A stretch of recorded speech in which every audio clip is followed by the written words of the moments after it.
Hi, my name is Lilian Makau, and I am the head of HR at Standard Chartered. I'm here to talk to you today about COVID-19, the impact that it has had on jobs, on people, and what you can do to make yourself resilient during this time. Now, I've often been asked, what do we do during this time? How do we maintain our employment? How do we make sure that we are still safe? Now, it depends on individual organizations. Some companies might opt to do pay cuts. Some other companies might opt to still keep all their people. And at the same time, they would ask you to work from home. So what has happened during this COVID-19 is that a lot of companies have realized that people can work effectively at home. So it's also had a shift in the mindset in terms of how things can be delivered the same way, but from different spaces. So what can you do to make sure that you remain safe? One, be diligent, continue focusing on what you're there to do. If you lose focus and if you're so focused on everything else around you that you forget what brought you there in the first place, it's very easy for you to find yourself in a very tricky situation. And of course, I'm sure disciplinary management processes continue as is. So make sure that you remain focused on what you're there to do. When you're working from home, it's difficult sometimes with your kids, distractions. So try and keep a routine that works for you. Try to isolate yourself from others. Make sure that you're in a space where you can work comfortably, but also take enough breaks. What happens is that most people find themselves working more from home and they don't take the breaks. They don't do what they need to do to get a brain break. And sometimes it gets frustrating and it might also affect your mental health. So really plan your day carefully. If you woke up at 5 o'clock before, don't change that time, maintain it. Try and utilize the extra hours that you have to enhance your new skill. Maybe go online and read what's new out there and so forth. Now, moving on to COVID-19, of course, it has changed the way employers think about businesses, but also a lot has changed in terms of skills. What skill sets do we need now? If you notice, a lot more things are being done online. Phone calls, whether it's Zoom, whether it's whatever technology you use, whether it's Skype and so forth. So it means that technology has come forward really fast. Where we initially were meeting face to face, now we're meeting over the phone and still getting the same things done. So there's a lot of focus on digital skills. So what I would encourage you to do is embrace digital skills. Embrace digital. A lot is happening around you. For us, our bank is going digital. What does that mean? You do everything on your phone, on your laptop, wherever you are, anywhere that you are. Vodacom, all the telecoms that are out there, that's what they do as well. You can do all your transactions with your phones. So digital skills are becoming a fast embraced skill that everyone is looking out to be a part of, but also analytical skills. We also need to enhance our analytical minds. We need to look at insights. What do the insights tell us? How do we turn data into meaningful information that we can use for the future? Something I saw on social media a few weeks ago struck me as very interesting. I saw somebody who had posted that nowadays on Instagram, you can actually track who the followers are of a specific person, and you can tag the followers to a brand, meaning that if somebody follows a celebrity on certain matters, if they're posting about makeup or anything, and you see that more followers are increasing as they post that, you take those insights and you go to a makeup brand and you say, you know what, I can increase your sales. Let's use this person to endorse your product, and don't worry, you'll get what you're looking for. So that tells you that it's no longer about what we know as traditional jobs. It's about looking at new things, new ways of thinking. And it's really important for us to see what else we can do out there. I've also had a question about vocational skills. What about us? Luckily enough, we're in Africa. Africa is not behind the world. We're actually moving very fast. We're growing at a faster pace than most continents. But the good thing about being in Africa, being in Tanzania, there's plenty of opportunities here, be it manufacturing sector, be it the tourism industry, be it tourism, I don't know what else to say, but there's a lot of opportunities out here. So when it comes to enhancing your vocational skills that you might have gotten from VETA, from Don Bosco, wherever you are, it's still a great opportunity for you to go out there and make use of it. I know time has been set back in terms of how we're learning, but do not shy yourself off continuous learning. If you have a smartphone, go online. Instead of going on Facebook and Instagram throughout, just look at something meaningful to you in terms of what new skill you can learn to add up to what you already know.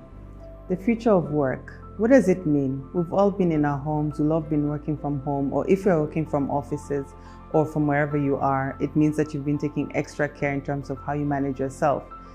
We've been told by WHO that COVID-19 will be with us for quite some time. So what does that mean? It means we need to learn how to live with it, we need to learn how to thrive with it there, and we need to continue with life. But it's not business as usual. There's no way that anyone can tell me what was there 2 months ago is the same thing that is there today. There's a lot that has changed, and that means that we also need to reorganize ourselves in terms of, can we continue working from home? Does everyone need to be working from the office? And if people are working from home, how do you make them work from home comfortably? As employers, we should be concerned about how to make sure that our people are comfortable and still being able to be productive, and they have the right space and mind space to be able to do that. Now, for those who are working in offices, definitely that might continue, but of course you'll have to think differently about how you manage yourself, still being safe, still thinking about the future skills that you require. Anyone who's doing anything that is technical, again, same thing continues. We are advancing slowly, and I do believe that whatever skills we're learning today will slowly transform into a digital space, whereby our skills will still be needed, our technical skills, but now we'll improve on the functional skills that we need to gain as well. When it comes to youth, we know many of you are graduating, many of you are finishing your courses, and you may be concerned about what's next for me. One, register yourself at a website that typically helps with careers. So we've got a lot locally, and many of them are out there talking to youth. So please make sure that you look for them. Two, make sure your CV is on point. On point, we don't mean that we expect you to have 10 years of experience. No, that would not be fair. But what you don't realize is that your experience is more than enough, even in university. So you need to make sure that you put through the competencies that you've gained. They might not be as advanced as when you're working, but it's still something to put it through there. Do not put your whole life story there. I have seen cover pages that start with, I am an 18-year-old or 20-year-old from somewhere and somewhere. I have families here and there. Don't give all those stories. I think you need to focus on the skill set that you hope to bring on board, and also keep an open mind about learning. The one thing that we tend to make a mistake as young people is going to something thinking that we know it all and not leaving any room for growth. No one stops at learning. Even at 90s, you still continue learning. So please have that open mindset. When it comes to jobs, again, we look for people who are flexible. We're looking for people who are agile now. And agile thinking, agile minds, agile mindsets, all those are critical things. If you don't know what that means, please make sure and go look it up.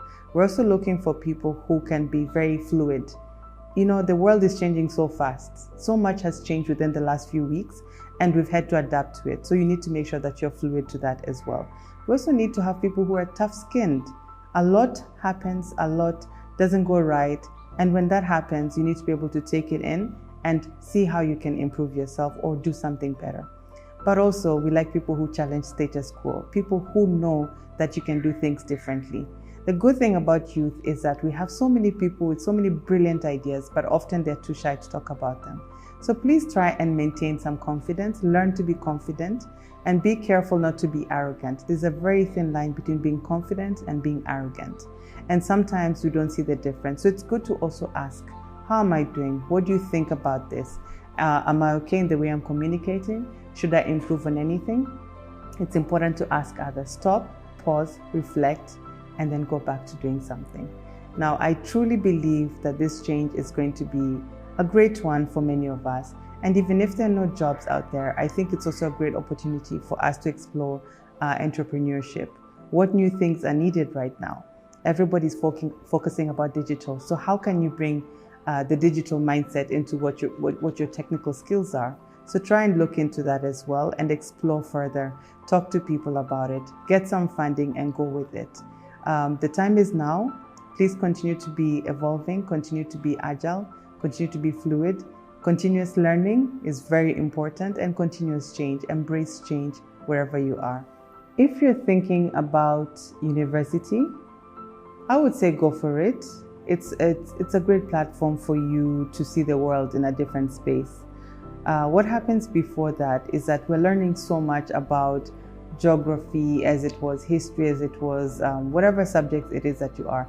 But university also brings you into a kind of socialization into the real world.